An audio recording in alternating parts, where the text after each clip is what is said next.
জীবনের সব কথা মানুষকে বলতে হয় না। আমরা অনেক সময় আবেগের বশবর্তী হয়ে কিংবা মানুষকে দ্রুত বিশ্বাস করে জীবনের সব কথা বলে ফেলি, জীবনের সবকিছু উজাড় করে দেই।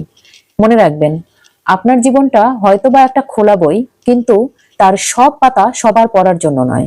এখন আমরা এমন একটা সমাজে বসবাস করি যে নিজের সবকিছু শেয়ারিং অথবা ভাগ করে নেওয়ার মাধ্যমে আমরা শান্তি খুঁজতে চাই। এমনকি সোশ্যাল মিডিয়াতেও আমরা জীবনের সব কথাই সেখানে শেয়ার করতে চাই নিজের শান্তির জন্য। এতে শান্তি না এসে উল্টো আমাদের জীবনে অশান্তিটাই বয়ে নিয়ে আসে। কেননা আপনার দুর্বলতায় কিন্তু অন্যের হাতিয়ার হতে পারে। আজকে যে আপনার খুব ভালো বন্ধু, কালকে কিন্তু সম্পর্কের সমীকরণ পাল্টে গিয়ে সে চরম শত্রুতে পরিণত হতে পারে।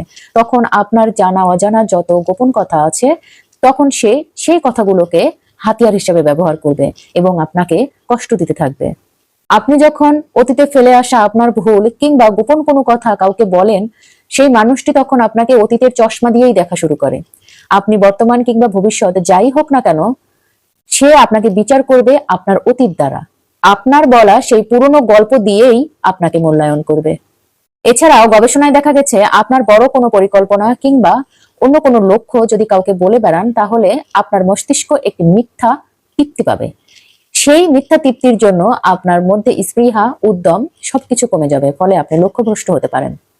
অবশ্যই অবশ্যই আপনার ব্যক্তিগত কোনো দুর্বলতা, আপনার অতীতের কোনো গল্প, আপনার পারিবারিক কলহ, আপনার দান ধ্যান, আর্থিক অবস্থা কিংবা আপনার পরিকল্পনা সব সময় কাউকে বলে বেড়াবেন না।